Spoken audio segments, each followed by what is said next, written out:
Welcome back to DS Trucks. In today's video, we're going to be installing this light control box from a company called STL. I've been following these guys for a while, and they make some great lighting products. And basically what this is a control box for LED lights. So A, B, C, D, E all give you a circuit for an LED 12-volt lighting circuit. And then F gives you a momentary circuit that will allow you to just change like a pattern or something. So we're going to be putting this on our 7.3. This is going to be probably a series of videos. I don't know if I can get all this in one, but I definitely want to put some lights here on my running boards. What I like to do with my trucks is I like to put a light here on the running board, and I like to put one here on the rear. And what's cool about that is you can see it from the back of the truck.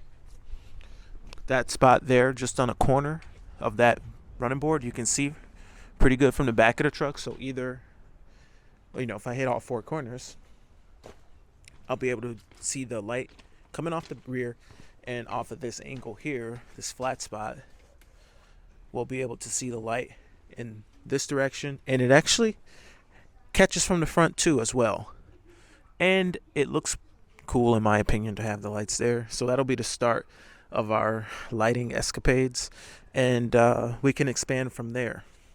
But today I want to try to mount this, and I've kind of played around with this thing a little. Like, this thing's nice. It could go anywhere.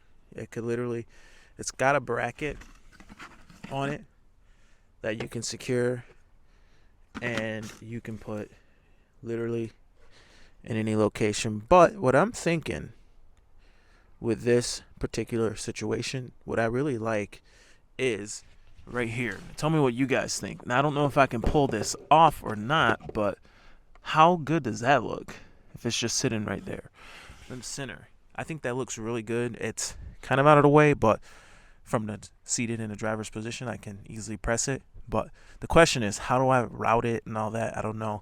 So I'm going to play with this and figure out how to get that in there, and maybe it'll work, maybe not. Let's see what happens.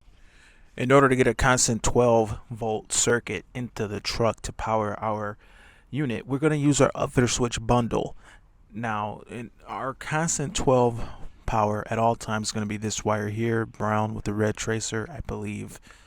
And in order to get inside of the cab, Ford, they moved their pass-through wires so that they're a lot easier to reach. But at 20 amps, just one of these wires is a little bit thin, so I'm going to take two of them to better match at least the gauge that we're running here. It's not quite a 12 gauge, it's probably a 14 gauge, I don't know. But definitely these pass-through wires are a little thin by themselves to hold 20 amps. So I could just tie these up here, but that's a little tight. I'm going to actually put a section of wire in there so that it can be loose and be able to have room to work on it. For me, when I do my upfitter switches, I unhook my 10 milli, because if I didn't, then this thing would be so tight and bound up in here that it would be really annoying to have to work on it. So I unhook my 10 milli and I unplug the plug, and you can see I have two other connections here going to the upfitter switches. It looks like I have something tied into that brown circuit, so that would be the ignition circuit. So I'm using that already, but I'm not running the constant power out of anything yet. So I can set this over here now because it's unplugged, and I have some free play. But if I just tied this up, it would make it. I don't want to make it so I can't move around. So I'm going to strip this down and install it in the truck, and then I'll go inside the cab where the pass-through wires are. See you in the cab. Here's a look at how our connection to our upfitter switch box looks. We have our brown with the red tracer, and we're using two wires because the gauge of these amps, so we're just going to use two, put them together, and this is how it looks down on the inside of the truck. Ford definitely stepped up, and they are providing better, thicker or I'm sorry, easier to reach upfitter switches. So we're going to tie into this here, tying into 2. So then we can run a 20 amp circuit inside the truck. Now from that 20 amp circuit, we can tie in our lights. We'll fuse down to our lights. We'll fuse this down to like 5 or 10 amps. We can start at 5, and if it pops at 5, we can go to a 10. But the issue with, okay, so you could just say use your upfitter switches. Well, the problem that you can run into if you're running just upfitter switches for every light circuit, you can go like whatever that upfitter switch box, if you wanted to just strictly use it for lights, it can handle everything that our new box is doing, aside from the momentary pattern change. This box gives you the ability to change the pattern with the F button. But aside from that, you have 1, 2, 3, 4, 5 circuits. And what do you have up here? Like 6 upfitter switches. So you could use them. But the issue you'd run into is the fusing on the upfitter switches is like 25 amps a switch or something. So you're always going to be fused a little too high for a light circuit. It's not a big deal though. I mean, whatever. Technically, you should step it down to like 5 amps per circuit. But maybe sometimes even less, because really when it comes to fusing, you're just trying to protect the wires. And light wire is just not 25 amp wire. So anyway, let me move on to the next step. So the first light circuit that I'm going to be installing on the truck is going to be running board lights. I'm going to do surface mounted lights, one here and one here, looking straight back at the wheels. They're going to be able to flash amber or steady burn white on a different button. So when I hit button number 2, they'll steady burn white.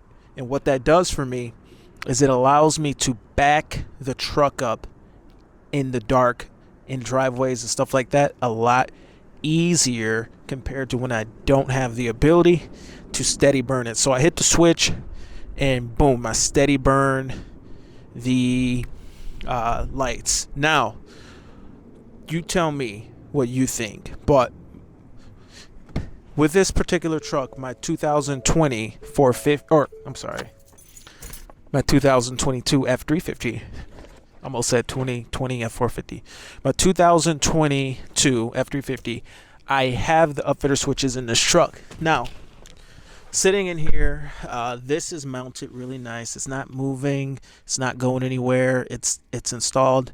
Press A. And B, I got my lights. That's cool and all, but I still feel like the upfitter switches are going to be easier, I don't know, more intuitive for me to just reach up and hit that switch. And this truck, having these switches, it is a little bit better, a little bit cleaner, a little bit nicer. Even though this is nice and clean and cool, this would be really great for someone who doesn't even have upfitter switches. We do. So what I'm going to end up doing for the first circuit at least is I am going to run the lights on the upfitter switches. And I can use any one of these. If I go with one, then the vehicle has to be running in order to use the circuit. So if I go with 6, I can do it with the vehicle not running, but then I end up having to use a 40 amp circuit. So I could even make it so that if there's so many different possibilities. I could use 6 for the flashing if I want to be able to just to hit the switch up here and flash really quick, or I could have that be the flash and I could have A be in the override for the steady burning.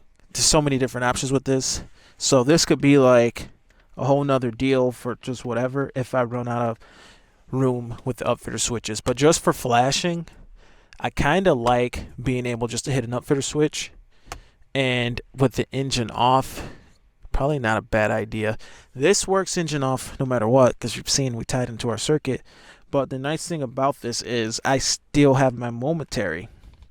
So I could put the power there, and I can still use the momentary to change the pattern. So That's kind of interesting. So let me go ahead and wire these lights up to an upfitter switch.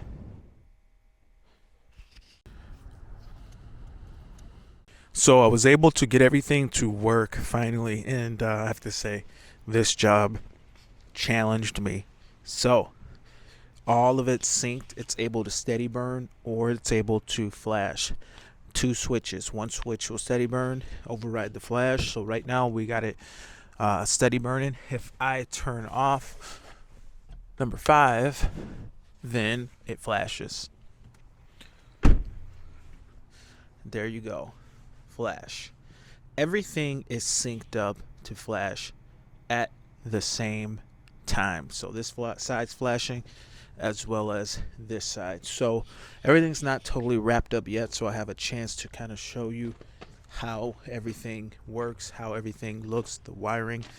Now, the beauty of this setup is inside here, because this box that I installed has momentary. I'm gonna illuminate these so you can see it because it's dark.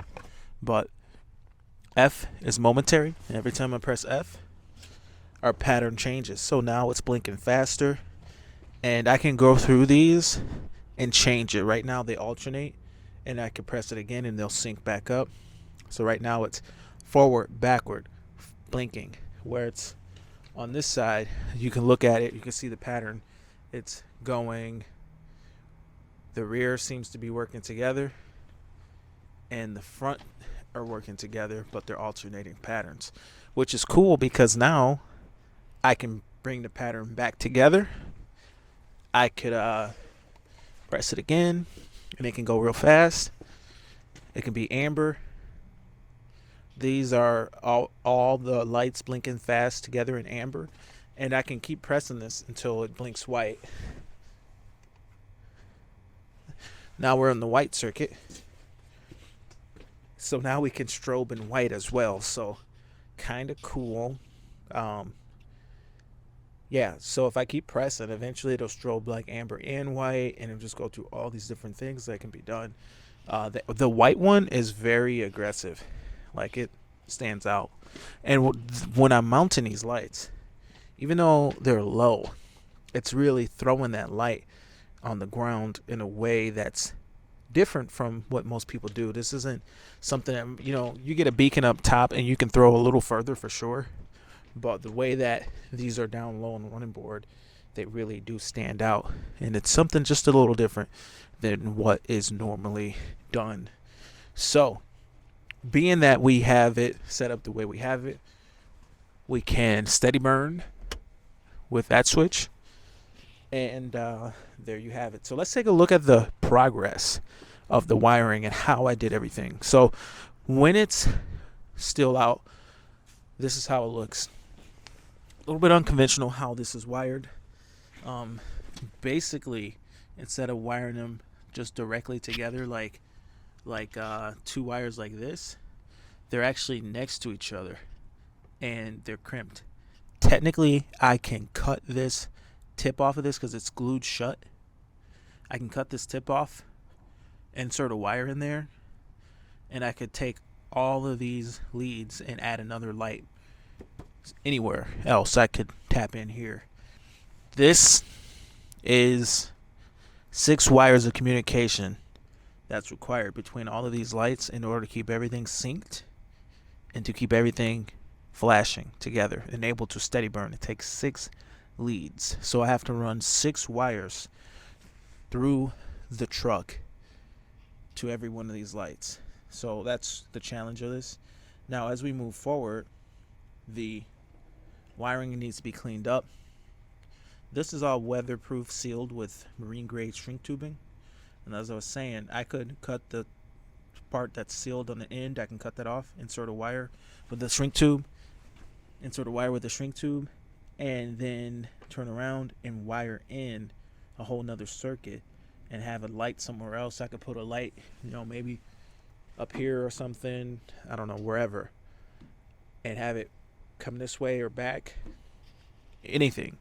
I can get like a 180 light that can throw light 180 degrees from here if I really wanted it some more light. and it could alternate sync with the bottom. So if the bottom's flashing, it can flash on the bottom and flash on the top opposite. So stuff to think about. Um, definitely a cool setup. Now let's take a look at how it progresses. So what I'm gonna be doing is making it all look clean like this. You can't see the wiring hanging out. What I've done is taken the wire and covered it up. I can maybe pull this out. And I just wrapped it in electrical tape. This tape can get unwrapped, and another set of lights from all these ends can be tapped right into here without too much modification or changing. Just more shrink tube, and that can expand out. And then from there, I could time that other circuit to be the secondary flash pattern and alternate sync with these. From here, this part gets tucked into the bracket that holds the running board and gets zip tied to that running board bracket. So that's how that looks. Let's take a look here at the back side. Same thing. This is going to get zip tied up right up against this bracket, and if it were to hang, it'd look like this, but it's all going to be zip tied to our bracket that holds our running board. So that's pretty much it. I wanted to do this to experiment with this. Truck, and I think, it's a good project. I was definitely faced with some challenges. What challenged me really with this project is I got it all set and it was working, but they were alternated sync from each other. I had the driver's side flash and the passenger side flash separately, and they would kind of work against each other and flash alternated sync. Once I got it on the truck, I kind of changed my mind, and I was thinking, I really want them all to flash together, not to be alternated sync. And if I'm going to alternate sync something, I'll put a light up higher, and I'll alternate sync with something on the upper side of the truck compared to the lower side. So I want the left and the right running boards to flash together, all together. So being that it was already an alternate sync, I tried to change it while it was all in the truck, and everything got messed up. And I ended up having to take all these lights off, and I had to synchronize them on the bench. For whatever reason, I couldn't get everything resynchronized on the truck, and I had to take it off and just synchronize it on the bench, and it worked out good. So all in all, pretty good. So some of the other thoughts that I have, I'm thinking, what if I made a circuit on the plow that whenever you turn on the plow, it casts light just around the plow, not directly any direction, just pointing down, so that the plow just is lit. I think that would be kind of cool. I could put a circuit just pointing straight down somewhere on the plow, even if it was under this, like indirect light just illuminating the whole plow area as soon as it's on. I think that would be kind of cool. With that switch box, I could do a simple circuit. I can do under lights in any kind of color, green, something like that would be cool. And just having that switch box with so many different possibilities is nice. And being able to change patterns is nice. So if I were to take a light and put it on that switch light, on that panel, I would be able to have a steady burn green circuit, all hidden lights, and then I will be able to have that steady burn and then hit the alternate sync button and then turn it into a strobe, and then press alternate sync enough times to make it that steady burn again if I want. Now I have 6 wires coming out of the box, and how many buttons do we have? We have 1, 2, 3, 4, 5, 6. So there's enough wires, and we've only used one so far. We used F. So we have 5 more wires and 5 more possibilities. So let's hit F again and see what these are doing. Now they're strobing fast together. That is freaking bright.